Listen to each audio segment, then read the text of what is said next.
Hello student, કેમ છો? મજામાં? સાઈરામ.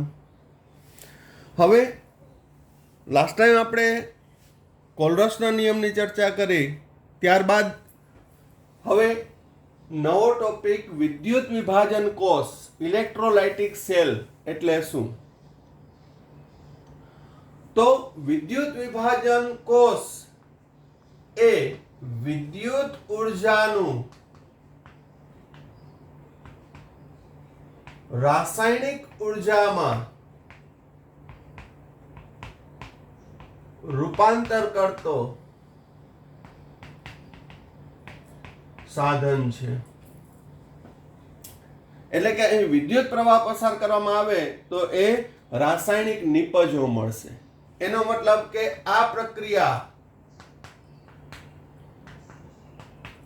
સ્વયંસ્ફુરિત નથી. સ્વયંસ્ફુરિત ના હોય એટલે ડેલ્ટા જી ગ્રેટર ધેન 0, કે લેસ ધેન 1. એટલે કે વિદ્યુત પ્રવાહ પસાર કરવામાં આવે તો રાસાયણિક નિપજો મળશે. ત્યારબાદ વ્યાખ્યા. વિદ્યુત વિભાજન કેને કહેવાય? ઇલેક્ટ્રોલિસિસ એટલે શું? તો વ્યાખ્યા છે એ હું તમને ભણાવું એ પહેલા એનું આપણે એક્ઝામ્પલ લઈએ તો વ્યાખ્યા આપમેળે ક્લિયર થઈ જશે. અહીં એક પાત્રમાં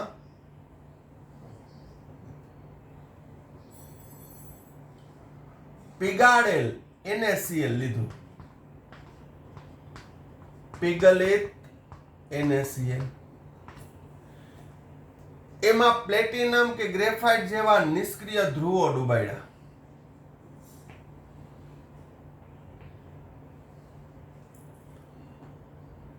અને તેની સાથે બેટરી જોડી. બેટરીનો મોટો છેડો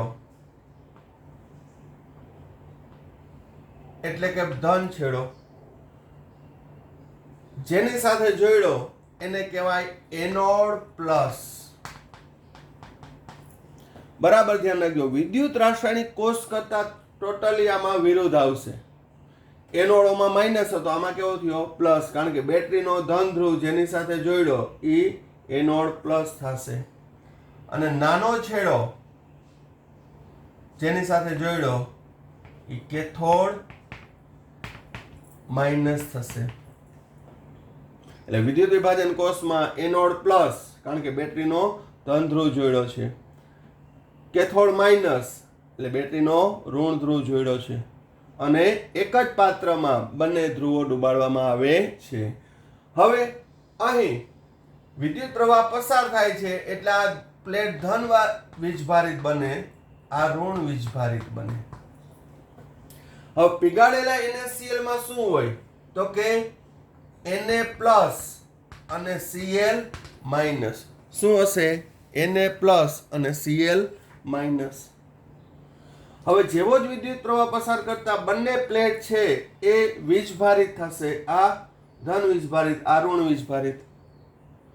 સ્થિર વિદ્યુતના નિયમ મુજબ Na પ્લસ એ ઋણ પ્લેટ તરફ આકર્ષાય, Cl માઇનસ ધન પ્લેટ તરફ આકર્ષાય.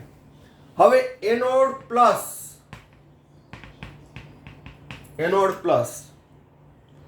ત્યાં ક્યાં આયનો આકર્ષાય? ક્લોરાઇડ. હવે એનોડ પર પ્રક્રિયા કઈ થશે? તો કે ઓક્સિડેશન જ થાય. તો ક્લોરાઇડ નું ઓક્સિડેશન થી શું બને? 1/Cl2 gaseous plus 1 electron. Cathode minus ઉપર કયો આયન આકર્ષાય? Na plus.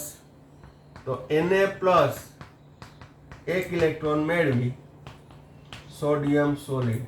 આમ વિદ્યુત પ્રવાહ પસાર કરતા કેથોડ ઉપર સોડિયમ ધાતુ, એનોડ ઉપર ક્લોરીન વાયુ ઉત્પન્ન થશે. તો હવે મારે વ્યાખ્યા આપવી તો શું આપી શકાય? બરાબર જોજો. તો કે પીગાળેલા વિદ્યુત વિભાજ્યને કેવા?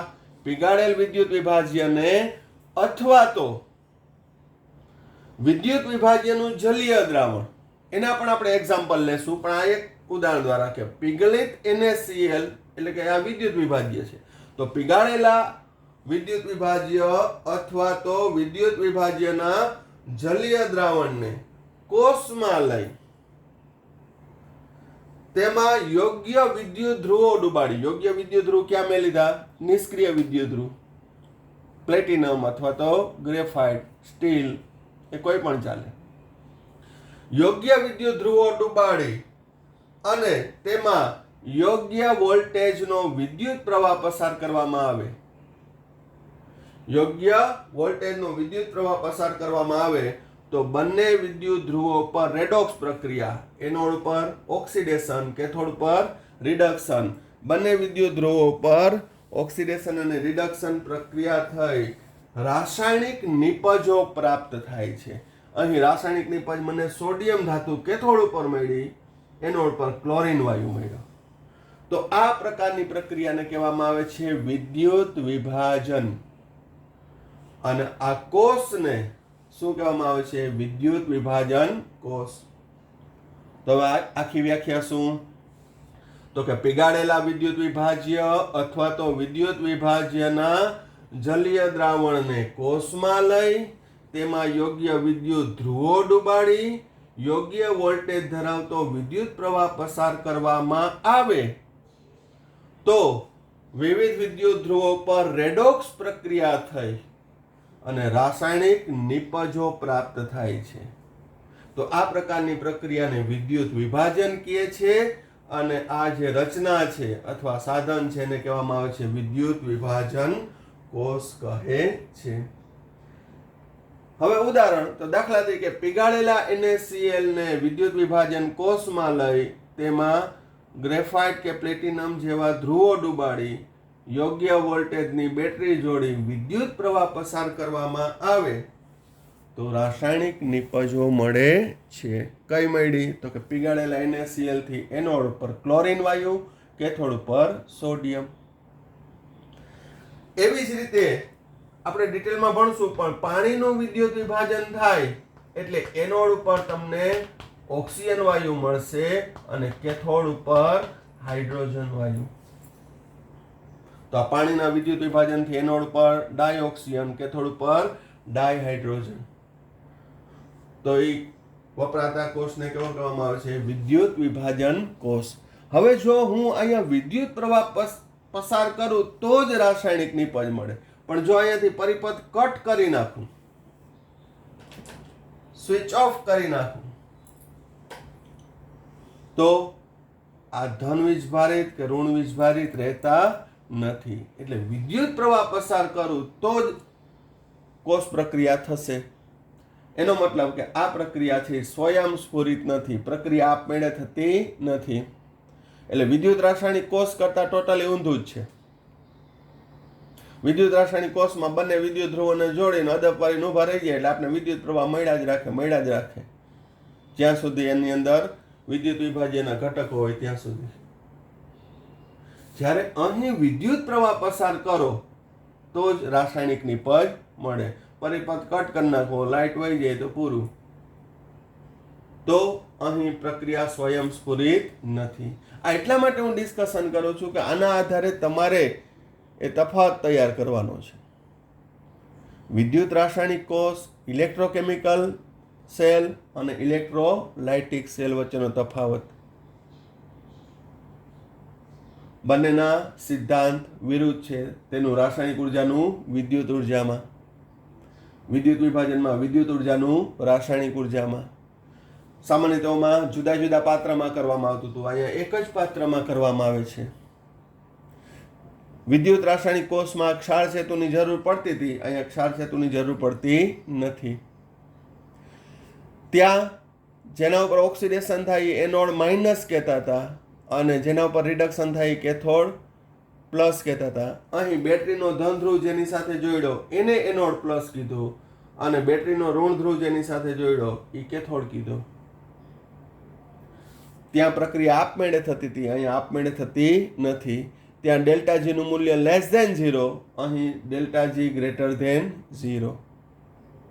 ત્યાં વિદ્યુત રાસાયણિક કોષનો ઉપયોગ વિદ્યુત પ્રવાહ મેળવવા માટે, અહીં વિદ્યુત વિભાજન કોષ દ્વારા શું તો કે રાસાયણિક નિપજ મેળવ્યું હોય, પછી ધાતુનું શુદ્ધિકરણ આવશે, NaOH નું ઉત્પાદન આવશે, તો છેલ્લે ઉપયોગિતા વિદ્યુત રાસાયણિક કોષ દ્વારા વિદ્યુત પ્રવાહ મેળવી શકાય, જ્યારે વિદ્યુત વિભાજન કોષ દ્વારા રાસાયણિક નિપજો જેવી કે સક્રિય ધાતુ છે sodium, potassium, calcium, aluminium Hall Heroult પદ્ધતિ દ્વારા મેળવ્યું હતું. પછી કોપરનું શુદ્ધિકરણ, ઝિંકનું શુદ્ધિકરણ. તો શુદ્ધિકરણ માટે ધાતુમાં ઢોળ ચડાવવું એટલે કે પ્લેટિંગ કરવા માટે વિદ્યુત વિભાજન કોષનો ઉપયોગ થાય છે. તો આ રીતે વિદ્યુત રાસાયણિક કોષ અને વિદ્યુત વિભાજન કોષનો તફાવત પણ તમારી રીતે તૈયાર કરજો. હું તો મારા મટીરિયલમાં મોકલીશ જ, તો જેથી તમને ખ્યાલ આવે અને એને રિલેટેડ MCQ પૂછાઈ શકે અથવા તો 2 કે 3 માર્કમાં તફાવતની રીતે પૂછાઈ શકે. તો હવે પછીના ટોપિકની અંદર આપણે બધી ચર્ચા કરશું વિદ્યુત વિભાજન કોષ કે વિદ્યુત પ્રવાહ પસાર કરતા રાસાયણિક નિપજો મળે છે, કઈ રાસાયણિક નિપજો મળે છે, કેટલા પ્રમાણમાં મળે છે, એ અંગેની ચર્ચા હવે પછીના ટોપિકમાં આપણે કરવાના છીએ.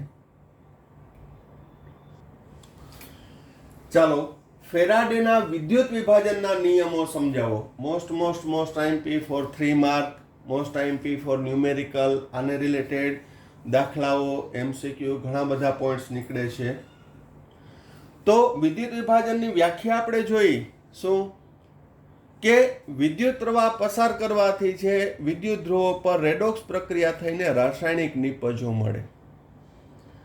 આથી જ ઈસવીસન 1834માં માઇકલ ફેરાડેએ કોષમાંથી પસાર કરેલા વિદ્યુત જથ્થો અને પ્રાપ્ત થતી નિપજ વચ્ચેનો સંબંધ તારવ્યો, જેને કહેવામાં આવે છે ફેરાડેના વિદ્યુત વિભાજનના નિયમ કહે છે.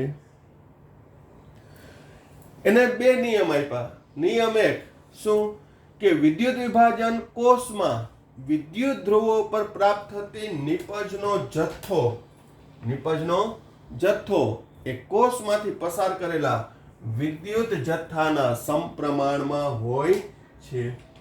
વિદ્યુત જથ્થાના સમપ્રમાણમાં હોય છે એટલે કે અહીં સંજ્ઞા સ્વરૂપ દર્શાવું તો W is proportional to Q. નિપજ પ્રાપ્ત થતી નિપજનો જથ્થો Q એટલે પસાર કરેલા વિદ્યુત જથ્થાના સમપ્રમાણમાં હોય છે. એટલે કે જો તમે વિદ્યુત પ્રવાહ પસાર કરતા જાવ તો રાસાયણિક નિપજ મળતી જ જશે. પછી કેટલી મળે તો કે પ્રક્રિયકના અનુસંધાનમાં, ભાઈ પ્રક્રિયક કેટલો લીધો છે એ પ્રમાણે, પણ એ કોષમાંથી પસાર કરેલા વિદ્યુત જથ્થાના સમપ્રમાણમાં હોય છે. એટલે વિદ્યુત પ્રવાહ પસાર કરવાનું બંધ કરી દો તો નિપજો મળતી બંધ થઈ જાય. તો આ નિયમ આધારિત આપણે દાખલા પણ જોશું કે કેટલો વિદ્યુત પ્રવાહ પસાર કરતા કેટલી નિપજો મળે છે. ત્યારબાદ બીજો નિયમ શું કીધો કે જુદા જુદા વિદ્યુત વિભાજ્ય ધરાવતા કોષોને શ્રેણીમાં જોડી. શ્રેણી જોડાણ એટલે શું તો કે શ્રેણી જોડાણમાં આવે એકનો પ્લસ, બીજા કોષનો માઇનસ, પ્લસ માઇનસ, એને શ્રેણી જોડાણ કહેવાય. સમાંતરમાં બધા પ્લસ અને બધા માઇનસ, એને સમાંતર જોડાણ કહેવાય. તમારે એવું ફિઝિક્સમાં પણ આવશે. તો શ્રેણી જોડાણ એટલે શું તો કે એકનો પ્લસ બીજાનો માઇનસ, એકનો પ્લસ બીજાનો માઇનસ, આ રીતે છે એ જોડવામાં આવે પ્લસ માઇનસ, તો એને કહેવામાં આવે છે શ્રેણી જોડાણ. અને એક સમાન વિદ્યુત જથ્થો શ્રેણી જોડાણમાં એની વિશેષતા એ છે કે બેટરી જોડો તો દરેક કોષમાંથી એક સમાન વિદ્યુત જથ્થો પસાર થશે. તો એક સમાન વિદ્યુત જથ્થો પસાર કરતા વિવિધ વિદ્યુત ધ્રુવો પર પ્રાપ્ત થતી નિપજનો જથ્થો તેના તુલ્ય ભારના સમપ્રમાણમાં હોય છે. તેને એટલે જે તે તત્વના, કારણ કે અહીં રાસાયણિક નિપજ તરીકે તત્વ અથવા તો વાયુરૂપ અણુ મળશે. એટલે જે તે તત્વના તુલ્ય ભારના સમપ્રમાણમાં હોય છે. તો અહીં હું સંજ્ઞા સ્વરૂપ દર્શાવું તો પ્રાપ્ત થતી નિપજનો જથ્થો W is proportional to equivalent weight. હવે જો બે જુદા જુદા તત્વો માટે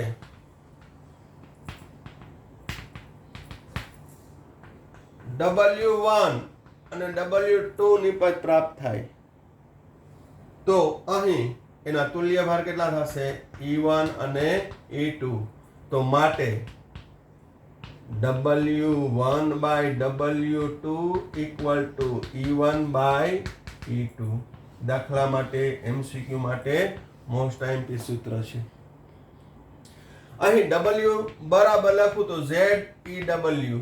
આને કહેવામાં આવે છે રાસાયણિક તુલ્યાંક. Z શું થશે? રાસાયણિક તુલ્યાંક. પણ એ તો કેવો જશે? ગુણોત્તરમાં ઉડી જશે. એટલે કે પ્રાપ્ત થતી બે નિપજનો જથ્થો તેના તુલ્ય ભારના ગુણોત્તર બરાબર હોય છે. W ચલે છે EW ઇક્વિવેલન્ટ વેઇટ એટલે કે તુલ્ય ભાર. તો હવે તત્વનો તુલ્ય ભાર હું તમને યાદ અપાવું તો તત્વનો તુલ્ય ભાર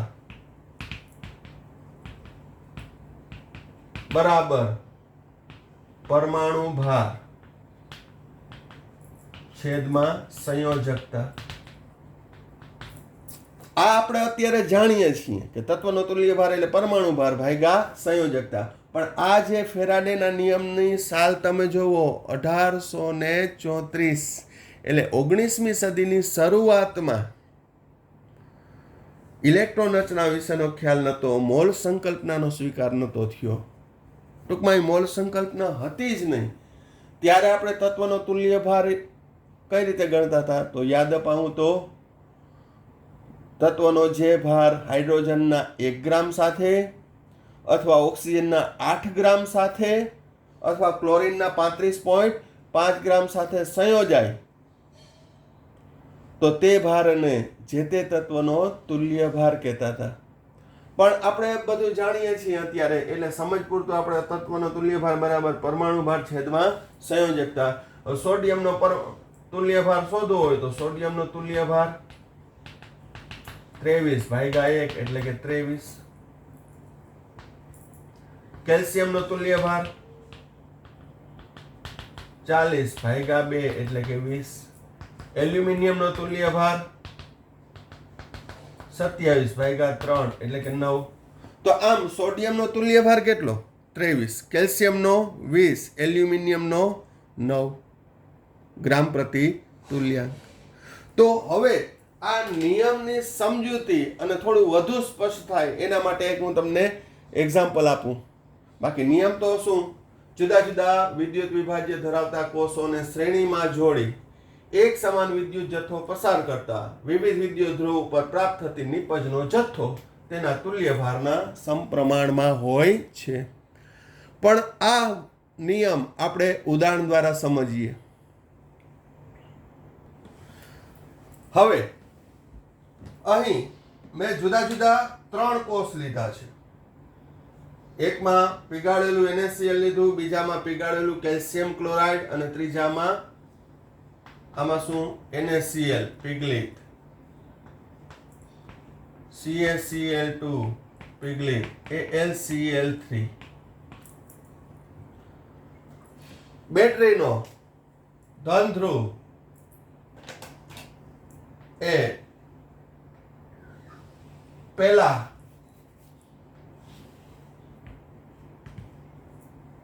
વિદ્યુત ધ્રુવ સાથે જોડ્યો તો એ પ્લસ છે, તો આ કેવું બનશે? પ્લસ. તો આ કેવું બનશે? માઇનસ. આ પ્લસ, આ માઇનસ, આ પ્લસ, આ માઇનસ. તો અહીં શ્રેણી જોડાણ શું? તો કે એક કોષનો ઋણ ધ્રુવ એટલે કે કેથોડ બીજાના એનોડ સાથે માઇનસ પ્લસ, બીજાનો કેથોડ ત્રીજાના એનોડ સાથે. આવી રીતે ચોથો કોષ જોડી શકો, પાંચમો જોડી શકો. છેલ્લો કેથોડ માઇનસ એ બેટરીના ઋણ ધ્રુવ સાથે. એટલે આ માઇનસ થયું, આ કેવું થયું? પ્લસ. હવે એક સરખો વિદ્યુત પ્રવાહ પસાર થાય છે, I વિદ્યુત પ્રવાહ. તો એ બધામાંથી કેટલો પસાર થશે? I જેટલો જ. કેટલો વિદ્યુત પ્રવાહ પસાર થશે? I ampere. તો દરેક કોષમાંથી એક સમાન વિદ્યુત જથ્થો પસાર કરતા. તો નિયમો સાથે લેતા જઈએ. જુદા જુદા વિદ્યુત વિભાજ્ય ધરાવતા કોષોને શ્રેણીમાં જોડી. શ્રેણી જોડાણ એટલે cathode anode, cathode anode, cathode બેટરીનો ઋણ ધ્રુવ.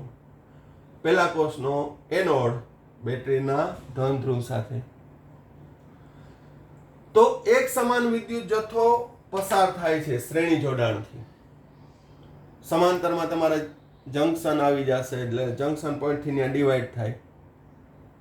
જ્યારે આ શ્રેણી જોડાણમાં વિદ્યુત પ્રવાહ એક સમાન વહે છે, એવું ફિઝિક્સમાં પણ આવી ગયું હશે. તો એક સમાન વિદ્યુત પ્રવાહ પસાર થાય છે તો થશે શું? હું ખાલી એકની જ વાત કરું. અહીં Na+ કેથોડ ઉપર, કેથોડ ઉપરની જ પ્રક્રિયા દર્શાવું. Na+, અહીંયા કેલ્શિયમ +2, અહીંયા Al+3. હવે ભલે આપણે ફેરાડેના સમયમાં ઇલેક્ટ્રોન એ જાણતા નતા, પણ આપણી સમજૂતી માટે એક ઇલેક્ટ્રોન, એક ઇલેક્ટ્રોન, એક સમાન વિદ્યુત જથ્થો પસાર થયો છે, એક સમાન. તો અહીં નિપજ કેટલી મળી? તો કે એક સોડિયમ. હવે અહીં કેલ્શિયમના રિડક્શન માટે કેટલા ઇલેક્ટ્રોન જોઈએ? 2. તો 2 ઇલેક્ટ્રોન મેળવે ને તો 1 મોલ કેલ્શિયમ રિડક્શન પામે. તો 1 ઇલેક્ટ્રોન મેળવે તો હું અહીં કેટલો લખું? 1/2 કેલ્શિયમ. અહીંયા 3 ઇલેક્ટ્રોન મેળવે ને 3 ઇલેક્ટ્રોન, ત્યારે 1 મોલ એલ્યુમિનિયમ રિડક્શન પામે. પણ અહીંયા કેટલું થશે? 1 ઇલેક્ટ્રોનને 1/3 એલ્યુમિનિયમ, 1/3 એલ્યુમિનિયમ. એટલે કે અહીં 23 ગ્રામ સોડિયમ મળે ત્યારે 20 ગ્રામ કેલ્શિયમ મળશે અને 9 ગ્રામ એલ્યુમિનિયમ મળશે.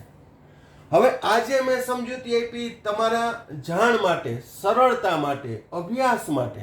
બાકી ત્યારે ફેરાડેને આવું કંઈ ખબર નથી, કારણ કે ત્યાં મોલ કન્સેપ્ટ હતો નહીં. અહીંયા આપણે સમજ્યા કે 1 મોલ, આ અડધો મોલ અને આ 1/3 મોલ.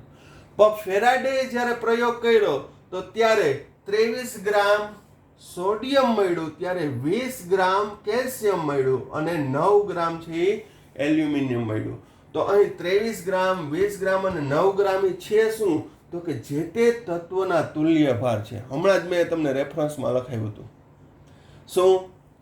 તત્વનો તુલ્ય ભાર બરાબર તત્વનો પરમાણુ ભાર ભાગ્યા તેની સંયોજકતા. તો એને પ્રેક્ટિકલી કર્યું તો અહીં 23 ગ્રામ સોડિયમ મળ્યું, 20 ગ્રામ કેલ્શિયમ મળ્યું અને 9 ગ્રામ એલ્યુમિનિયમ મળ્યું. તો એ જે તે તત્વના તુલ્ય ભારના સમપ્રમાણમાં થયું કહેવાય. હવે ધારો કે 46 ગ્રામ સોડિયમ મળ્યું હોત તો 46, તો કેલ્શિયમ કેટલું મળે? 40 ગ્રામ, એલ્યુમિનિયમ 18 ગ્રામ. 2.3 ગ્રામ સોડિયમ મળ્યું હોત તો બીજા કોષમાં કેલ્શિયમ કેટલું મળે? તો કે 2 ગ્રામ. અને એલ્યુમિનિયમ કેટલું મળે? તો કે 0.9 ગ્રામ. સમજાય છે? અહીં ગુણોત્તર જે છે પદાર્થનો જથ્થો એ જે તે તત્વના તુલ્ય ભારના સમપ્રમાણમાં હોય. એક સમાન વિદ્યુત જથ્થો પસાર કર્યો તો 23 ગ્રામ સોડિયમ મળે તો 23 ગ્રામ કેલ્શિયમ નથી મળતું. કારણ શું? તો કે સોડિયમનો તુલ્ય ભાર 23 છે તો કેલ્શિયમનો 20 છે. અને એમને મેં સમજી શકાય. હવે અહીંયા આવીએ એક ઇલેક્ટ્રોન, એક ઇલેક્ટ્રોન પસાર કર્યો તો આ કેટલો મળ્યો? 1 મોલ. કેલ્શિયમ કેટલો મળ્યો? 1/2. એલ્યુમિનિયમ કેટલો મળ્યો? 1/3. તો આ અડધો મોલ થયો, આ 1/3 મોલ થયું. એનું વજન કરો 1/3 મોલનું એટલે 9 ગ્રામ થશે. આનું 1/2 નું વજન કરો એટલે કે 20 ગ્રામ થશે. 1 મોલ એટલે કે 23 ગ્રામ થશે. ખ્યાલ આવે છે? કારણ કે આની અંદર હું ડિસ્કશન કરું છું, બહુ આઈએમપી છે, આને રિલેટેડ એમસીક્યુ બોર્ડ ગુજસેટની અંદર જોવા મળે જ છે. તો આ ગુણોત્તર યાદ રાખવાનો, જે તે તત્વના તુલ્ય ભાર જેટલો મળશે. બરોબર? અહીં તુલ્ય ભારનો ગુણોત્તર આ સોડિયમ, કેલ્શિયમ અને એલ્યુમિનિયમ માટેની વાત થાય છે. બીજું તત્વ હોય તો એના માટેનો તુલ્ય ભાર બદલી જાય. અહીં સોડિયમ, કેલ્શિયમ અને એલ્યુમિનિયમ માટે 23:20:9 ગ્રામ, 1/1/2 મોલ 1/3. તો આ બે નિયમ, પેલો કયો નિયમ? ફરીથી આપણે નિયમ જોઈ જઈએ કારણ કે ક્વેશ્ચન હજી કન્ટિન્યુ છે. શું પેલો નિયમ? કોષમાં પ્રાપ્ત થતી વિદ્યુત ધ્રુવો પર પ્રાપ્ત થતી નિપજનો જથ્થો એ કોષમાંથી પસાર કરેલા વિદ્યુત જથ્થાના સમપ્રમાણમાં હોય છે.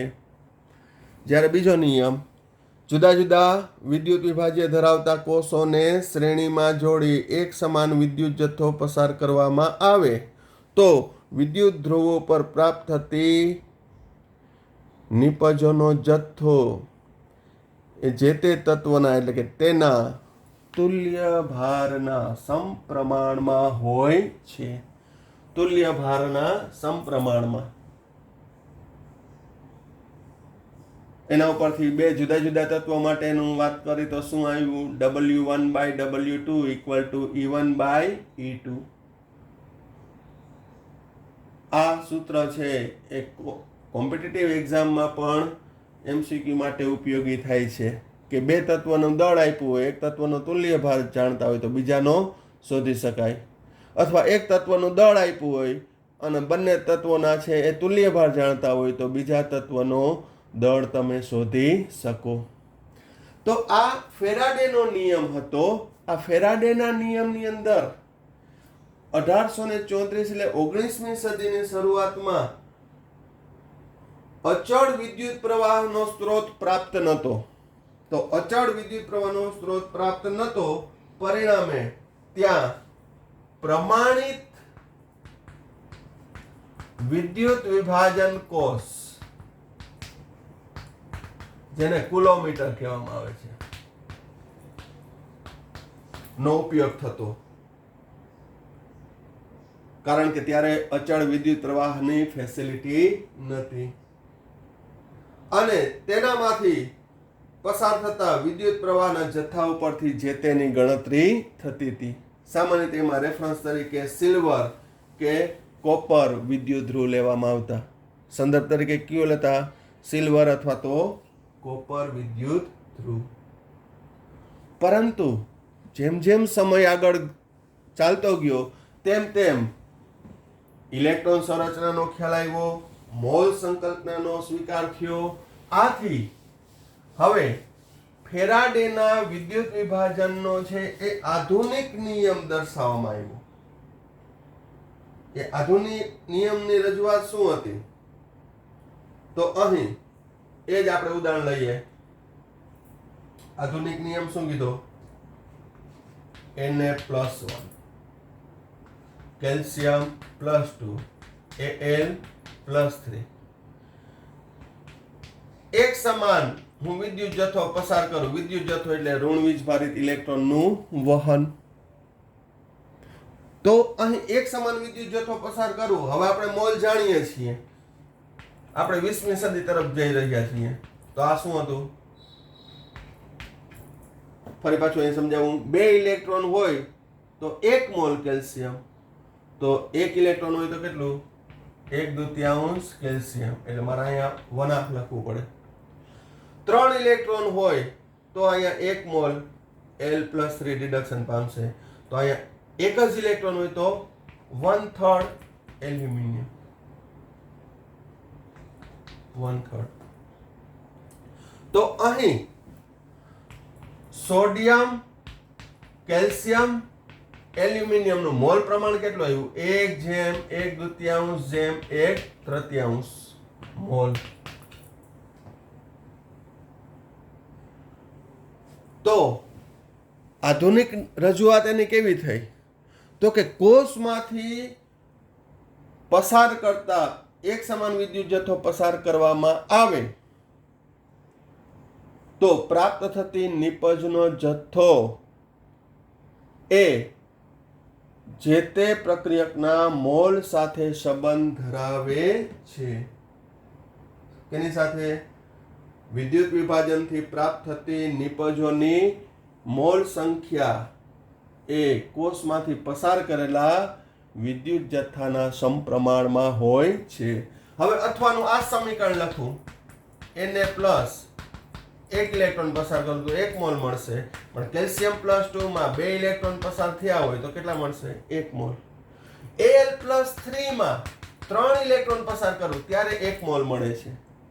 એટલે કે કોષમાંથી વિદ્યુત ધ્રુવ પર પ્રાપ્ત થતી નિપજોની મોલ સંખ્યા, હવે નિપજનો જથ્થો નથી કહેતો, પહેલા મેં તમને ગ્રામ સમજાવ્યું, પણ આધુનિક રજૂઆત શું? પ્રાપ્ત થતી નિપજોની મોલ સંખ્યા એ કોષમાંથી પસાર કરેલા વિદ્યુત જથ્થા સાથે સંબંધ ધરાવે છે.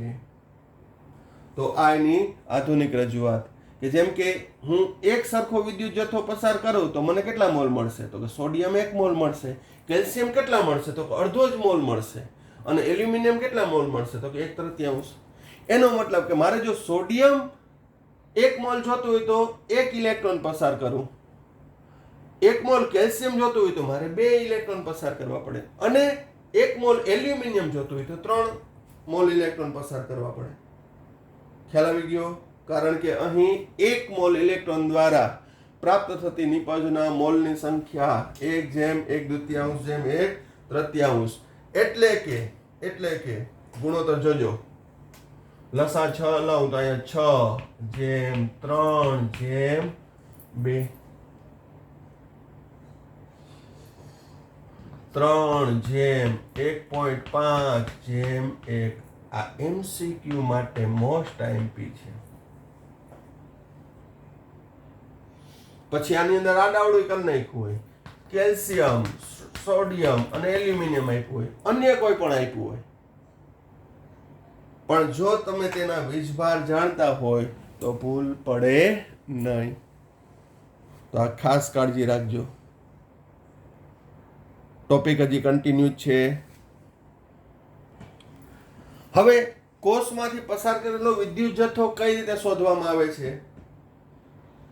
આપણે ભણ્યા તો ખરા કે કોષમાંથી પસાર કરેલા વિદ્યુત જથ્થાના સમપ્રમાણમાં હોય છે, પણ વિદ્યુત જથ્થો કેટલો? તો કે અહીં 1 મોલ ઇલેક્ટ્રોન દ્વારા વહન પામતા વિદ્યુત જથ્થાને 1 ફેરાડે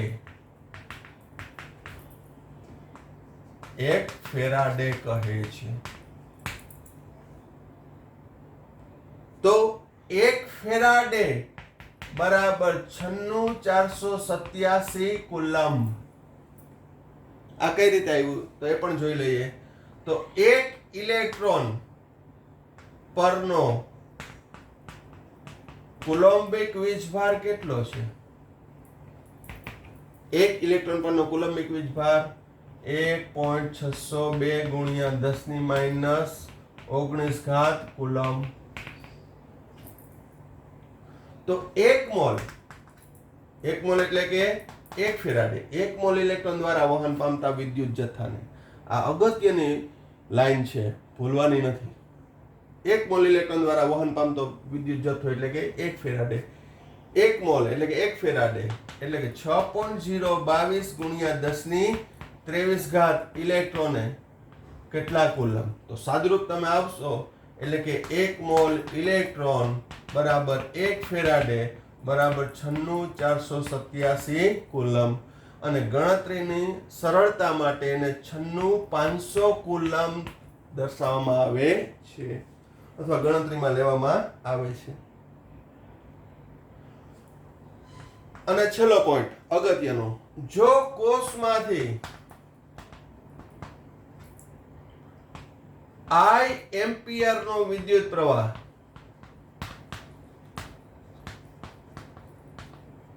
t સેકન્ડ સુધી પસાર કરવામાં આવે,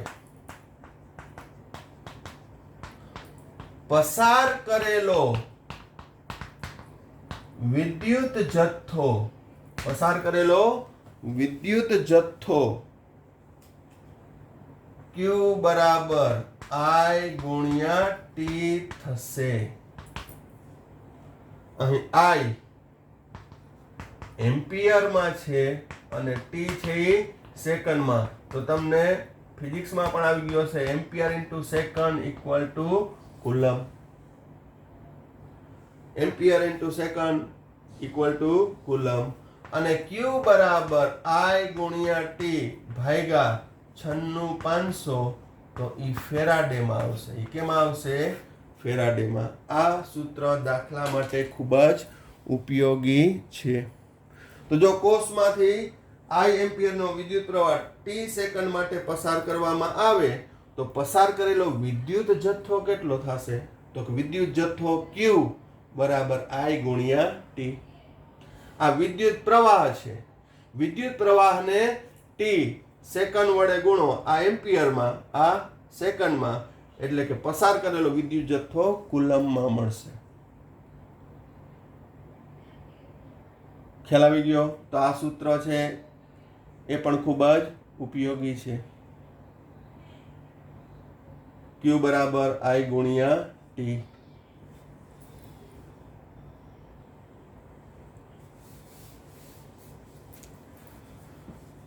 હવે ફેરાડેનો નિયમની ચર્ચા કરી.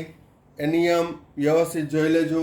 હવે એને રિલેટેડ મોસ્ટ ટાઈમ પે reference for JEE NEET and numericals દાખલા માટે કામ આવશે, નાના MCQ માટે કામ આવશે. પ્રથમ નિયમ શું હતો કે W બરાબર W ચલે છે Q, માટે W બરાબર ZQ. હવે Q બરાબર પસાર કરેલો વિદ્યુત જથ્થો. હવે જ્યારે પેલો નિયમમાં ભણાવતો હોય ત્યારે આ વસ્તુ હવે ના કહી શકું, કારણ કે ત્યારે નતા ભણ્યા તમે. હવે ખબર છે કે Q બરાબર શું? Q બરાબર I ગુણ્યા t. અને Z છે એ રાસાયણિક તુલ્યાંક છે. શું છે? રાસાયણિક તુલ્યાંક. માટે W બરાબર હવે હું શું લખી શકું? ZIT. હવે જો હું I બરાબર 1 એમ્પિયર લઉં અને t બરાબર 1 સેકન્ડ માટે પસાર કરું, 1 એમ્પિયરનો વિદ્યુત પ્રવાહ કેટલી સેકન્ડ? 1 સેકન્ડ સુધી પસાર કરું તો W બરાબર શું થશે? Z થશે. એટલે પ્રાપ્ત થતી નિપજનો જથ્થો ઈ રાસાયણિક તુલ્યાંક બરાબર થશે. કેના બરાબર થશે? રાસાયણિક તુલ્યાંક બરાબર. તો અહીંયા સમીકરણ 1 W બરાબર ZIT, પણ W બરાબર Z ક્યારે થાય? તો કે 1 એમ્પિયર વિદ્યુત પ્રવાહ 1 સેકન્ડ માટે પસાર કરવામાં આવે એટલે કે વિદ્યુત જથ્થો 1 કુલમ પસાર કરો. 1 એમ્પિયર ઇન્ટુ સેકન્ડ એટલે શું થાય? 1 કુલમ જ થાય ને. તો અહીંયા Q બરાબર શું? અહીં મૂકો. Q બરાબર પસાર કરેલો વિદ્યુત જથ્થો 1 કુલમ. તો W બરાબર શું થશે? Z. તો જે નિપજ મળશે એના રાસાયણિક તુલ્યાંક બરાબર થાય. અને એ રાસાયણિક તુલ્યાંક Z કેટલો આવશે તો આપણે જ્યારે દાખલા ગણશું ત્યારે હું તમને કહીશ. અત્યારે આપણે થિયરિકલની જેમ તારવવાનું છે. હવે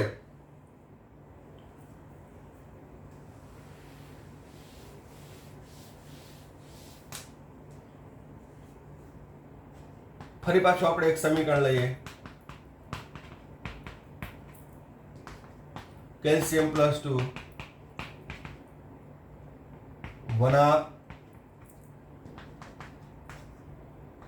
1/3 Al +3 એક ઇલેક્ટ્રોન 1/3 L આ સમજાવવાની જરૂર છે. તો વ્યાપક રીતે m કે જેની સંયોજકતા +n હોય પણ એક ઇલેક્ટ્રોન પસાર કરું તો કેટલો રિડક્શન પામશે? 1/n ધાતુ રિડક્શન પામશે 1/n. એટલે ટૂંકમાં કહીએ તો એક ઇલેક્ટ્રોન દ્વારા પસાર કરો ને તો એની 1/, તેની સંયોજકતા કરી નાખવાનું. તો અહીં નિપજ કેટલી મળશે? તો આ 23 ગ્રામ, આ 20 ગ્રામ, આ 9 ગ્રામ. ટૂંકમાં કહું તો એક ઇલેક્ટ્રોન એટલે કે 1 મોલ ઇલેક્ટ્રોન. કેટલા mall? 1 mall electron. 1 mall electron એટલે કેટલું? 1 ફેરાડ. 1 ફેરાડ એટલે 96,500 કુલમ. તો 96,500 કુલમ દ્વારા 1 મોલ ઇલેક્ટ્રોન પસાર કરો એટલે કે કેટલા? 1 ફેરાડે પસાર કરો એટલે કે 96,500 કુલમ પસાર કરો તો કેટલી નિપજ મળશે? વ્યાપક રીતે તેના તુલ્ય ભાર જેટલી. તો અહીં બરાબર ધ્યાન રાખજો, 96,500 કુલમે પ્રાપ્ત થતી નિપજ કેટલી હશે? એના તુલ્ય ભાર જેટલી. વાંધો છે કોઈને? તો અહીં 96,500 કુલમ વિદ્યુત જથ્થો પસાર કરવામાં આવે તો એના તુલ્ય ભાર જેટલી મળશે. તો 1 કુલમ પસાર કરું તો કેટલી નિપજ મળશે? 1 કુલમ પસાર કરું તો કેટલી નિપજ મળશે?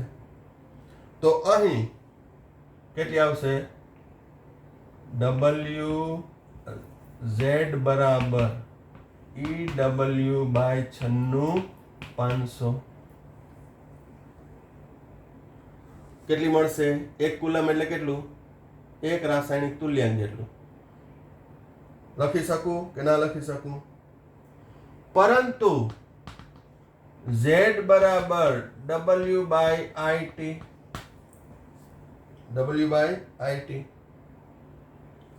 મૂલ્ય મૂકી દઉં તો W બરાબર W/IT બરાબર equivalent/96,500.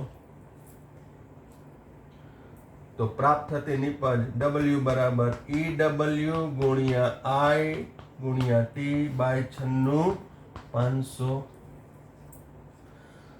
હવે અહીંયા તો મેં 1 કુલમ એટલે કે 1 એમ્પિયર વિદ્યુત પ્રવાહ 1 સેકન્ડ માટે, પણ હવે કોઈ પણ તમને આપી દીધું હોય ને કે 10 એમ્પિયર વિદ્યુત પ્રવાહ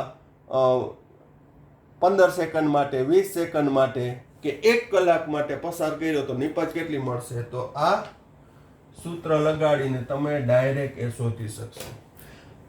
આપણે સ્ટેપ બાય સ્ટેપ એ શોધશું, પણ અહીંયા એમ કીધું હોય કે 1 એમ્પિયર વિદ્યુત પ્રવાહ n સેકન્ડ સુધી પસાર કરવામાં આવે તો પ્રાપ્ત થતી નિપજ કેટલી? તો કે તેના તુલ્ય ભાર ગુણ્યા x સેકન્ડ, બરાબર, આ x એમ્પિયર t સેકન્ડ સુધી, m સેકન્ડ, ગમે વ્યાપક સંજ્ઞા આપી હોય તો. ફરીથી અહીંયા શું આગળના સૂત્ર પરથી તો કે 1 ફેરાડેમાં 1 ફેરાડે એટલે કે 96,500 કુલંબે વિદ્યુત જથ્થો પસાર કરતા પ્રાપ્ત થતી નિપજ કેટલી હશે? જે તે તત્વના તુલ્ય ભાર જેટલી. તો 96,500 કુલંબે એના તુલ્ય ભાર જેટલી. તો 1 કુલંબે કેટલી? તો ઈ આવશે રાસાયણિક તુલ્યાંક જેટલી, કારણ કે 1 કુલમ એટલે એનો રાસાયણિક તુલ્યાંક Z. Z બરાબર EW/96,500. પરંતુ Z બરાબર W/IT. અહીંયા 1 કુલમની કોઈ પણ અન્ય પસાર કરો તો 10 એમ્પિયરનો વિદ્યુત પ્રવાહ 24 કલાક સુધી પસંદ કર્યો, 5 એમ્પિયરનો વિદ્યુત પ્રવાહ 12 કલાક માટે પસાર કર્યો તો શું?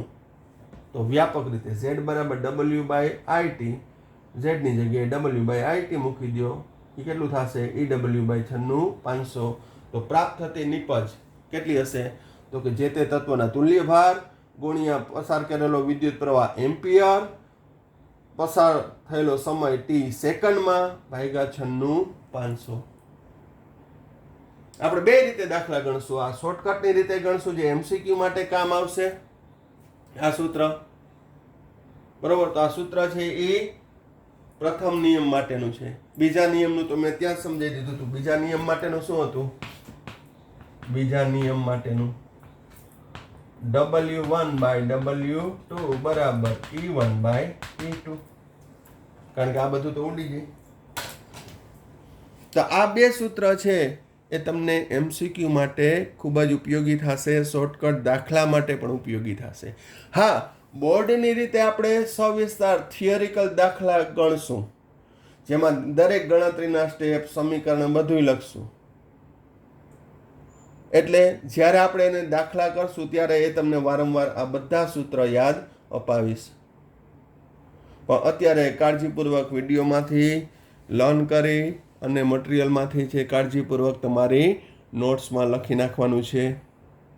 તો આ ટોપિકની અંદર વિદ્યુત વિભાજન કોષ અને ફેરાડેના નિયમમાં આપણે અહીંયા સુધી રાખીએ છીએ. પણ આ વિડીયોની અંદર આવતા દરેક પોઈન્ટ છે એ મોસ્ટ IMP છે. કે વિદ્યુત વિભાજન કોષમાંથી પૂછે તો આમાંથી નથી પૂછે. એટલે નેક્સ્ટ પીરિયડમાં આપણે MCQની પણ પ્રેક્ટિસ કરશું, એટલે તમને વધુ ખ્યાલ આવે કે કઈ રીતે આમાંથી પૂછાય છે. તો આ વિડીયોમાં આપણે અહીંયા સુધી રાખીએ છીએ. Thank you. સાંઈરામ.